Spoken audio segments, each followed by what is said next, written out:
Guys masala ಸಾರು ಸಾಸಿವೆ ಜೀರಿಗೆ ಹಾಕಿ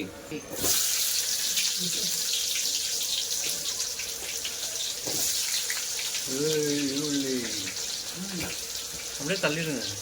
இது ಅದು ಇದಾಗணும் ಇಲ್ಲ ಎಣ್ಣೆಯಲ್ಲಿ ಇದಕ್ಕೆನಾ ಇದು ಬಿಟ್ಟು ಆಮೇಲೆ ಎಲ್ಲ ಈರುಳ್ಳಿನ ಹಾಕಬೇಕು. ಓಕೆನಾ? ಮಾಡ್ಕೋಬೇಕು ಹುರಿಯೋಕ್ಕೆ. ಬೆಳ್ಳುಳ್ಳಿ ಓಕೆನಾ? ಚೆನ್ನಾಗಿ ಫ್ರೈ ಆಗಬೇಕು ಇದು. ಫ್ರೈ ಬಿಡು ಅದನ್ನು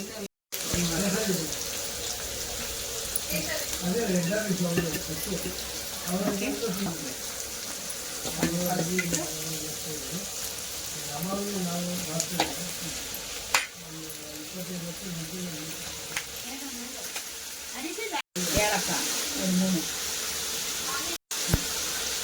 இப்போ கலக்கணும். அது போடு, இதுவும் போடு, இஞ்சி போடு போட்டு நைஸாக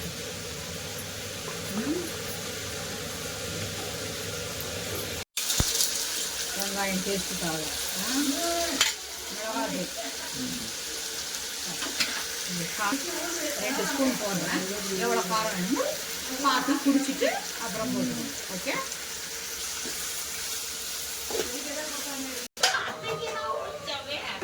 இந்த மசாலா பட்டை பட்டத்தை அரைச்சி ஊற்றிக்கணும்.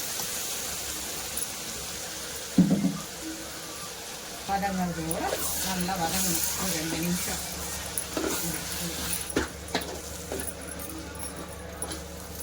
பாதி கொத்தமல்லி புதினா இங்கே கருவேப்பிலை காட்டு கருவேப்பிலை இது கொஞ்சம் நல்லா கெட்டியாக கலந்தனோடனே தண்ணி ஊற்றணும். நல்லா ஒரு சுட்டு இதாக எவ்வளோ தண்ணி வேணுமோ அவ்வளோ தண்ணி போகிற அளவுக்கு நமக்கு எவ்வளோ கெட்டியாக வேணுமோ அவ்வளோ தண்ணி ஊற்றிக்கணும் முதலே. அப்புறம் மூடி வச்சுட்டு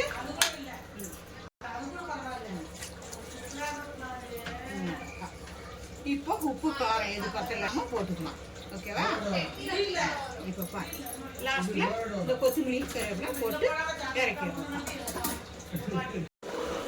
Finally ready.